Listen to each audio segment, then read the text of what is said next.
Alvaro Jr. Hello po. Poging-pogi. So yan na. Okay, so huwag kayong magkakakalas at interviewin natin ang isa sa mga sikat na mga at saka mga fresh na mga bituin ng dekada 80 at marami siyang mga nagawang magagaling na mga pelikula kasama pa si Noro Honor ang ating paborito. Pero sumama na lang kayo sa loob at tayo makapagkwentuhan. Thank you. I love it.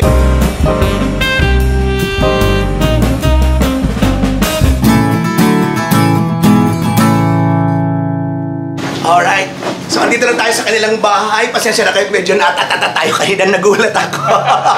Kasi hindi ko iniisip na lalabas agad siya. Meron akong konting drama ng intro na kagaya na ginawa natin kay Mr. Telly Babasa. Pero wala na, andun na, nakita na natin at medyo natulala tayo, mga kaibigan.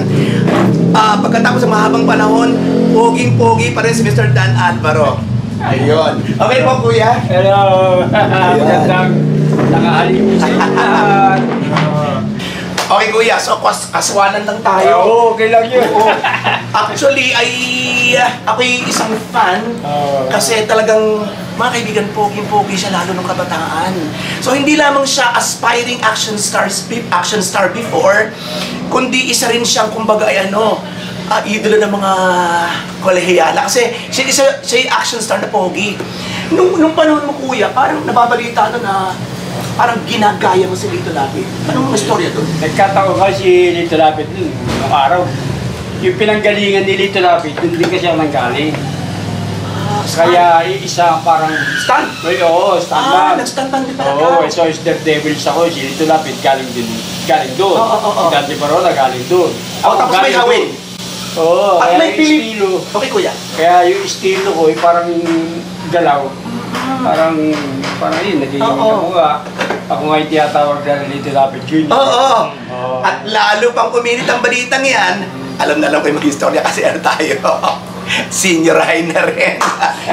Lalo kuminit ang istorya nung gumanap pa yata si Lito Lapid na tatay mo, ikaw yun. Hindi, pagka sa yung siya yung, parang hindi naman siya, yung pelikula kung ako yung director ng Alamin. Pagka sa yung lang kami, parang siya kasi immortal, hindi tumatanda. Ayun. Kaya mas matanda sa akin, parang ganun. Okay. So bago tayo pumunta sa highlight ng iyong career, paano nagsimula ang isang Dan Alvaro? Nag-start ang Dan Alvaro, nagsimula nga ako sa isang stuntman. Sino nakatukos din? Ako mismo nag-apply. Nung nag-stuntman pa lang ako, hindi pa ako nag-discover noon. Sino nila? Nag-ano sa akin doon, nag-apply. Ako mismo nagpunta roon. Nag-apply ako, ang nakausap ko, yung pinaka-founder ng si Rick Bustamante. Yun, yung founder sa kanyang anak niya, si Mandy Bustamante. Ito, pasok ko doon hanggang sa tinanggap nila ako. Ensayo hanggang sa lumalabas ako, parang stuntman, extra. Tagal din ako bago na-discover, and then, nakatagal, medyo na may nakakita sa akin na parang parang pwede ipaliligo kay Lito Lapid eh. Gano'n nangyari. Nag-discover kay Lito Lapid, si Jesse Chua, yun ang nag-discover kay Lito Lapid. Ginawa ko, inalagaan ko lang. Dalawa kami inalagaan, kaya lang, noong that time na ginawa ko kay Jesse Chua, Myrick Films Production eh. Ginawa namin unang pelikula ko kay Jesse Chua, yung Just Say You Love Me, kami na Pops Fernandez. Launching movie ni Pops? Oo, ni Pops Fernandez at ni Ron Santiago, magkakasama kami ni Juan Rodrigo, yan, sila Randy Santiago. Wala pang si Randy noon. Wala pang wala pang salamin. Medyo nota yung mata niya, kaya yun. Pinangkaw na, sumunod doon, yung mga ginawa kong yung kay Rudy Fernandez naman. Yung pang-doktor si Alex San Diego. Okay kuya, bago tayo pumunta sa mga pelikula mo ay paano ka na naswak sa stunts? Ano ka talaga, athlete? Oo, artista or what? Nag-stuntman talaga. Stuntman, marami akong ginubuhan ng mga bida. Pero bago ka napasok na stuntman, paano ka naging matikas at pwedeng Hindi na ako nag-aral. Basta barbell ako kasi nung pumasok ko sa SOS, medyo pa lang pa ako din, nag-bodybuilding ako. So So talagang doon ka na lang talaga binuo. Oo, hindi ako damo. So isang pangkaraniwan ka lang na binatilyo, pero doon ka na talaga Oo, kasi pangarap ko talaga yan maging artista, stuntman. Yes, Kasi mga idol natin, sila sila Joslavi Jr. Senior, sila senior, di ba? Fernando Gonzales. Oo, sila Fernando po, sila Astorenas, lahat kasi mahilig ako sa action eh. Kaya lahat ng mga pelikula ng araw, nakashoot pa nga ako sa Avenida. Nanonood ako ng mga pelikula ng action nila Fernando po, Joseph, Sandy Siorna, parang lahat. Binod Pinesa kilala ko yes, lahat. Yung panahon mo ba ay walang mga Mr. Campus, Mr. Internal, wala mga ganun pa na? Wala pa nung araw. So wala kang background ng pageant? Oo, basta ako. Gusto ko lang kasi naging ako sa pelikula eh. Nang bago ako pumasok sa pelikula, nag-projector ako sa pelikula eh. Projectionist. Ako yung nagdadala sa mga pelikula ganyan. Kaya nagkaroon din tayo ng hilig. Kaya yun, pumasok ako sa stuntman. Mga kaibigan, believe it or not, he is tama ba ako? 71 years old? 71? Hindi, mali nga eh. Ilan? Mali nga eh, kaya nag-ano nga ako eh. Hindi na 71, 73. Hindi nabibili naman ako sa Akala ko, Diyos ko. Po sila nilagay ito sa 23. Pinalitan nila, nilagay nila Jimmy Santos. Sabi ko, for your information, hindi ako defensive. Talagang, hindi ako 73. 1957, October 7 ako. 66 lang ako. Ayun.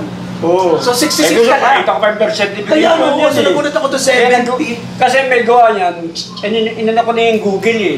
Inano ko na yung Google, nilagay nila mali. Ayun. So ang tunay talaga is 19, ay 66 years old. Oo. Ayun. Pala naman, nakala ko naman mas madami. Kaya ano nga ako doon sa nagpo sa Pinoy ano eh. Parang nakita ko doon. Oo, kasama ka doon sa sabi ko, maglalagay lang kayo nito, mali pa yung ginawa niyo. Sabi ko, mag-search muna kayo. Di ba? Yan ang sabi ko. Imbis na papatain niyo ako, pinapatanda niyo ako. At saka parang ang layo na ako, 71, 73. Di ba eh? Yung iba nga, senior citizen ka na ba? Ay, pa mga nang maniwala eh. Pero, bata ang mukha niyo? Sabag doon siya. Parang yung senior ah. Mukha pang mas matanda sa kanya. So talagang barat yung mukha niya, ladies and gentlemen. Sa totoo lang, in flesh. Sabi ko yung mga nag-ano, mali, habi ko ba't gano'n? Sabi ko, pinagalit pa kayo sa akin o gusto niyo lang akong makaharap. Sabi ko, walang kwente, basta kayo na maging totoo lang tayo, di ba? Sabihin yung totoo, yung papatanday niyo yung tao para rason, di ba? Ano naman rason doon? Kaya sa akin, okay lang yun. Sige, patandayin niyo ako. Okay lang, basta yung totoo. Di ba? Ako sinasabi yung totoo. Okay, tutok pa tayo sa showbiz career bago tayo pumunta sa more personal, sa kanyang family story. Anong unang mong pelikula? Ang unang mga pelikula, yung kay Just Say Love Me, marami ayun na. player ako, isa kay Gabi, Abigail, Tessa Tuason. Tapos nag-introduce ako doon sa pelikula ni Just Love Me Jr., Dante Barona, yung Commandos, yung action talaga, doon ako unang napasok. Ang launching movie mo ay? Yung pinaka-launching ko, nakilala ko yung kay Nora Honor eh. Ay, nako. Siya po ay kapatid ni Ate Kay dun sa pelikulang yun. At so lalong tumingkad ang career ni Dan Alvaro noon. Kaya sinasabi, hindi lang siya ordinary action star, kundi parang boy next door pa rin yung peg. So maraming naging chicks. Okay lang. Alam naman pag-artista ka, napitin ka ng chicks eh. Hindi ba wala yun? Yes, okay. Painit ang painit. Isang mainit na tanong. Sa mga artistang girl, may naging shota? Hindi, parang ano lang, hindi naman talaga show na talaga. Kasi mga nagiging girlfriend ko, hindi artista eh. Isang artistang babae na talaga nung una mo makita, super crush mo, ang ganda talaga, kung pwede lang talaga ay maging jowa mo na. Sino yun? Nagbigay sa'yo ng kakaibang dating? Wala akong wala. Basta nagka-crush lang ako, may mga nagustuhan ako, parang maangalan sila. Noong araw, Lauren Tolentino, si Ayan Moreno, si Larry Loxi, yung mga yan eh. In person, sino pinakamagandang artistang babae na meron mo? Ngayon, Noon. Parang, kung it's wala kasi nung araw, may asawa kasi ako nung araw. Kaya parang, pagkahangalang pero sa tingin mo, sino yung pinakamaganda sa tingin mo? Sa tingin mo, maganda si Lauren Tolentino. Maganda talaga. Sa personal, Loxi, di ba yan? Yung tatlong yung talagang laban-laban ng mga kaibigan mong may mga pelikula para silang talagang no?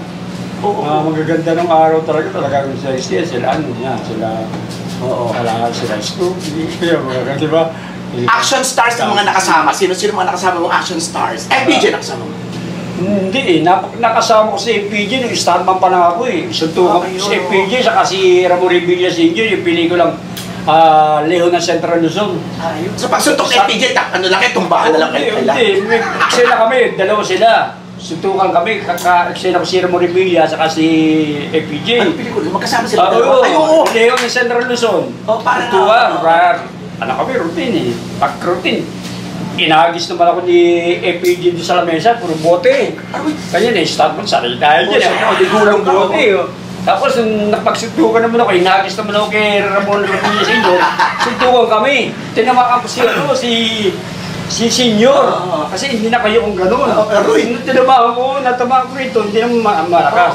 Tapos pag ganun niya, gumanto sa akin. Tinira naman ako.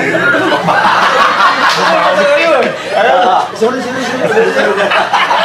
Sabi mo yun, tinira mo yun. Tinira mo yun. Okay, sorry. Talagang, siyempre, kailangan pagka-stuntman ka lang, na-routine ka, karoon sila FPJ, sila Ramon Revilla, mga talagang matutunig siya, si Rudy, kailangan matutunig mo talagang baliksikan niya, matutunig ang mata mo, maliksi. Pagka nakalimutan mo yung mga numero, tatama ka talaga. Ay, pinakamalimit mong makasamang action star. Jerry Cabal, yan. Nakasama ko si Jerry, si Roy Pinson. Si Dito Lapid, Dante Barona, si Cesar Montano. Nasa US yata si Dante Barona, no? Oo, nasa US siya. Talent fee! Magkano talent fee nung una-muna? Stuntman. Kay Dora Odon, magkano lang yung sa akin kay Dora kasi inabot ko lang yung break. Yung break na po, Dora Odon na. Mababa lang ang presyo siguro. Pero binigyan naman ako ni Ate Kay ng post ko. Kasi biwa kalaban namin, Baby China, di ba? Kataling Baby China. At saka ang mga director yun, si Mario. Hindi, director ko si Mario Ara. Ang kalaban namin, si Baby China, siya niya tayo, Lino Broca yata. Parang nga yata. Pero si Lino Broca, galing, si Lino Broca, aral kay yan, aral si Mario Ara kay yan. Kasi tao din ni Lino Broca kasi, Mario, magaling din si Mario kasi kaya aral kay Lino Broca yan. Ako'y open na open nung kabataan ko na ako'y super Nora. So nakikipaglabanan ako ng daktakan doon pagtatanggol kay Nora. Anong itsura ni at guys, personal? Okay lang siya, ito kaya ba eh. Super late talaga. Oo, okay. Yung medyo siyempre, alam naman tao, kahit naman tayo, tumatanda rin naman tayo. Diba? Siyempre nagbabago na yung itsura, hindi ka tulad ng kabataan mo. Talagang magandang figure mo, diba? Siyempre iba na ngayon. Pero super late talaga yung cute. cute. Si Nora, hindi pa rin nagbabago, mabait pa rin. Siyempre, lalo ngayon. National artist. National artist, di ba? Oo. Kaya kaya nung nakaraan, pinalabas sa UP Film yung pelikula namin, 14th anniversary ng Yung Bona? ng Edok Cine. Yung Edok Cine, Edok Cine. Pinalabas yung Condemned doon. Pinalabas ulit? Oo, pinalabas. Kaya marami pa rin nanood. Kaya, ako nga, pagka lagi ko pinapanood yung Condemned, talagang maganda eh, hindi ka wala sasawa kasi para may story talaga. Yung siya nang babalik siya. Nakaiyak na yung story eh, di ba? Kaya marami pa rin talagang True. Manggilig, nanood pa rin. Marami pa rin nanood sa... Mga ilang pelikula na nagawa ko yun?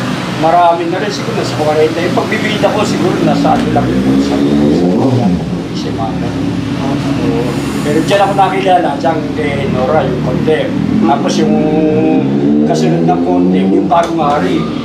Best actor din ako. Oo, nominated pa sa Star Awards. Oo, nabasa ko yun. Kaya maganda rin pelikula yan, parang Condemned din. Yung follow-up ng ko eh. Condemned eh. Oo. Kaso dapat kasama sa, uriyan sa film festival, hindi lang na parang yun. Alam ko na. Palakasan din sila. Ano naman, pagkaganyan, palakasan. Ano naman di ba? So yung huling huling project mo, kailan yun? Yung ginawa kong project, ako yung director, ako yung bida. Alabid. Alabid na ngayon. Oo, ako yung director doon, Alabid. Okay. Kasama ko si Dito Lapid. True. Unti-unting nawala ang action films. Anong nangyari? May mga struggle ka sa buhay na nangyari? Hindi lang naman ako eh. Lahat naman ng artista eh, di ba? Lahat ng artista kahit sa Amerika, talagang bumaba dahil nga doon sa nangyayari, di ba? Katulad pa mga pirated. Tama ka. Tapos sa yung 16mm, nagtipid tayo kasi masyadong malaking gastos pagka 16mm. Hindi katulad ng digital. pwedeng burahin. Tama ka, oo. Nabubura yan. Oo. Pero totally na walang action films. Nawala. Oo, nawala yung accident nga sa laki ng budget. At kung pinapalta ng rom-com. Pag gagawa ka ng pelikula, magkano ang budget ng pelikula? Milyon. Tapos, mapapirate lang, nanakawin lang. Tapos wala konti na lang nanonood sa sine. Manonood. Iba, Netflix. Iba, bibili na lang ng pirated dyan. O magkano lang, yung ginastos, laki-laki. Milyon. Kaya ang iba, gumagawa na lang ng mga NDP ngayon, mga short film, di ba? True. Ganyan, ginagawa. Bihira na lang gumagawa. Kahit nga yung mga pang-festival ngayon, di ba? Pinaka-daring na eksena nagawa. Meron bang topless lang o walang naliligo sa ilog na... Wala. Parang ano lang, brief lang, mga ganyan lang, pero wala ubad eh. Kissing scene! Pero marami. Wow. Marami kissing scene. Hindi ba ang part yung kissing scene? Kay Ropape, Daisy Reyes, di ba? Wala man daya yun na gaganong ka raw, tapos gaganong daw ka, kulang talaga yun. Depende sa kaano mo. Wala namang mali sa ano na yun. Wala naman. Meron kasing parang dadayaan niya. Pero naman talagang totally na lips ulit talaga. Pero walang artista na kasabing, pwede ba wala nang sa lips direct? Hindi wala naman kasi pipirma sila kontrata. Ano kailangan ko yun? Oo, may kontrata. Hindi ka alam. Pagka tinanggap yung pelikula, kapahit ka ba? Mag-ano ka, medyo may konting ano ka, may lapsing, ganito. Pipirma ka sa kontrata. Ayun. Sa halikan, may preparasyon ka siyempre kasi... Siyempre, oo. So, toothbrush na may gargle-gargle pa. Nag-yosi? Ako dati. Dati, Hindi na ako yoyosi yan. Wala na akong bisyo. Pagkain na lang ang bisyo ko sa nagjijiw ako kung pakunti. Ito pa rin ng mga sino. Okay mga kaibigan, punta na tayo ngayon sa kanyang personal na buhay. Nako, ang ganda ng kanyang kapartner sa buhay. Nasaan na siya? Ay! Darling! Ay! Si Elaine. Ang ganda mo rin. Dati lumalabas din sa ano yan, nag-model siya po sa ano yan, sa Dubai. Sa nagkani siya, naglumabas din siya ng extra sa... Ano ba yung nilabas sa mall ka? Ay, darling pa rin muna. Diyos ko, naloka. Naloka ko, diba? Ang ganda-ganda. Ay, sus ko. Talagang ibang dating. Ilan ang anak ninyo? Dalawa na po. Wow, ilan taon na yun? Okay. Nakita kayo isa 2 years or magto 2. Then yung isa po is 6 months. Okay. Di ba tingin ko sa kanya 14 kaya mga 16 ang tingin niya, di ba? Ilan taon ka na? Para nagkakawali talaga dyan. 25, ay, ang ganda. O sige, dali baka naglalaba ka pa. Okay, thank you ha.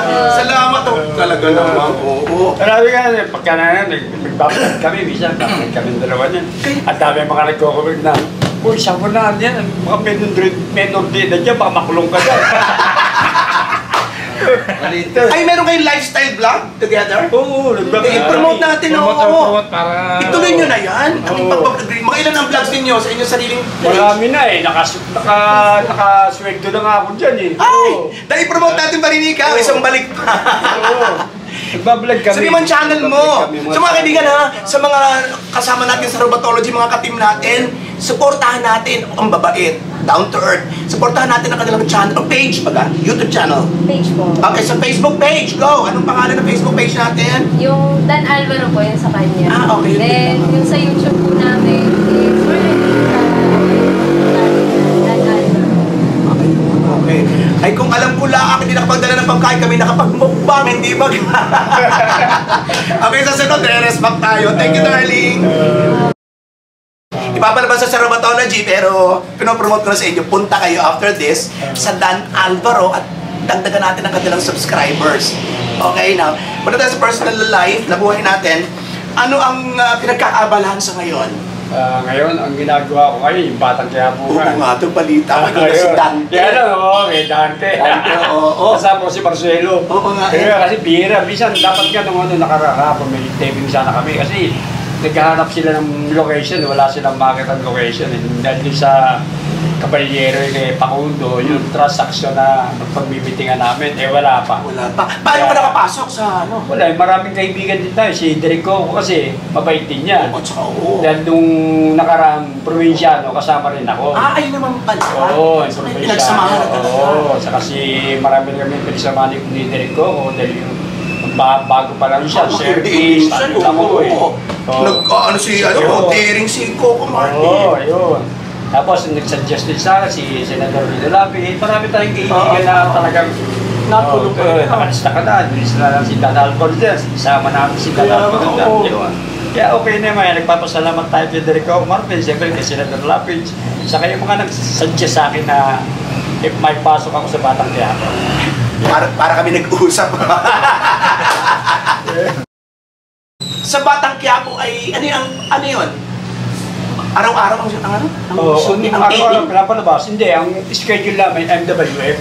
May kontrata kayo kung hanggang kailan? Wala naman. Ako, pabaga sa CB regular lang ako eh.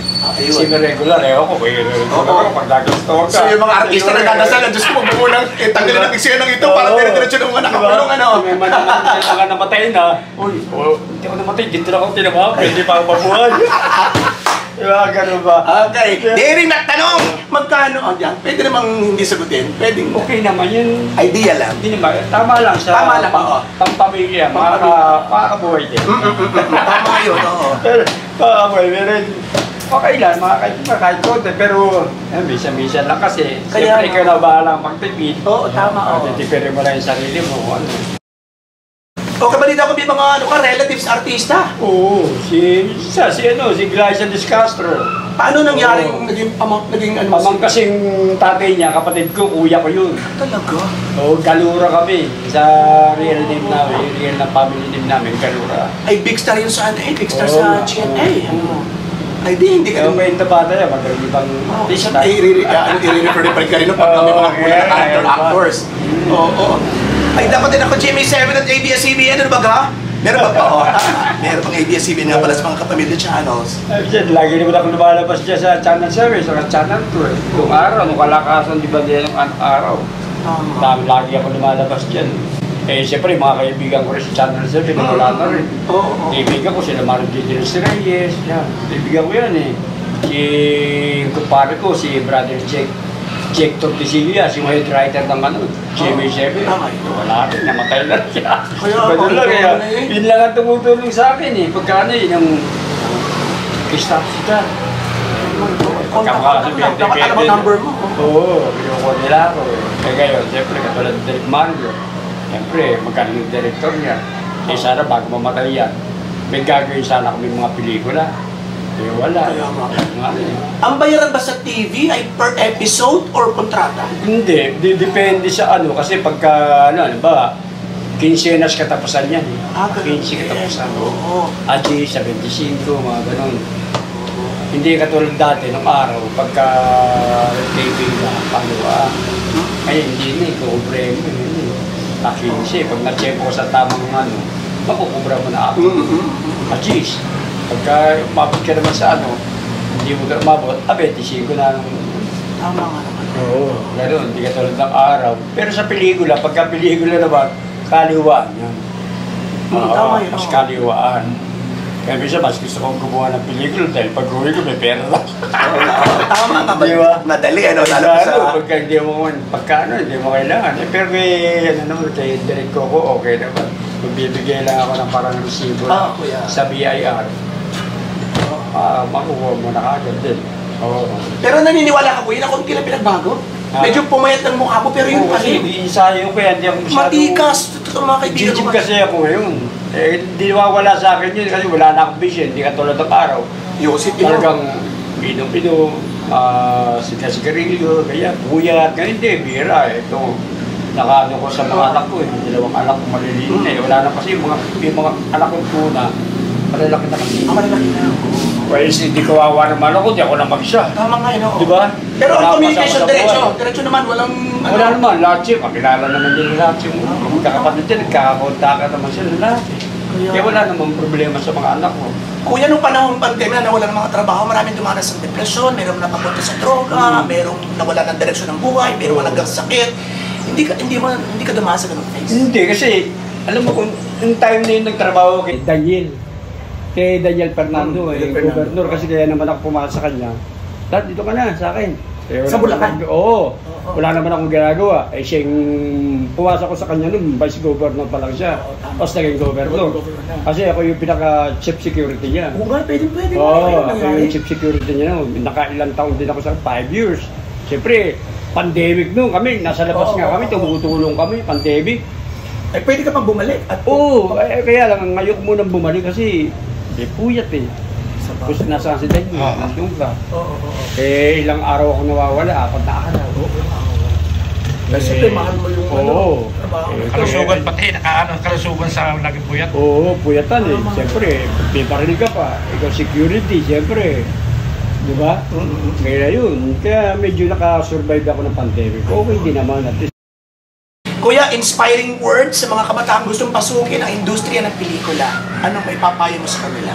Siyempre, kung talagang gusto nila mag-artista, siyempre, alam mo na pagka-artista, masarap na mahirap yan. Kung talagang feeling mo, talagang, pag-umpisa ka, mag-aral ka. Mag-aral ka ng workshop, acting workshop. Kung talagang gusto mo naman action star, pumasok ka muna, mag-aral ka sa Starbank, magpaturo ka ron. Saka, siyempre, tiyagaan lang talaga yan. Pagka talagang hilig mo, pagtiyaga ka. Pero pagka talagang may tiyaga ka, nilaga. Tama yun. Diba? Yun ang ano ko. Oo. Eh, ano naman papayo mo bilang isang pogi? Papayo sa iyo, kahit pogi kayo, huwag kayo masyado mambabae. Hinay-hinay lang. Tama nga naman. Kaya mamaya, lalo na, kung bata pa kayo, huwag mo na. Diba? Ano lang, konti-konti lang. Ito ko mga kaibigan, isang masayang konversasyon with Dan Alvaro. Sana mabigyan pa siya ng maraming projects, hindi lamang sa telebisyon, sa mga teleserye, kundi maging sa pelikula. At in fairness, talagang sariwang-sariwa pa nagulat ako. Diba? Pogi-pogi. Maraming salamat, Kuya! Thank you very much! Salamat, Robert. So this is your friend Robato. Sa inyo ko sa imas at mabuhay lahat ng Pinoy sa masulok ng world. Robatology pa more and more and more. Thank you!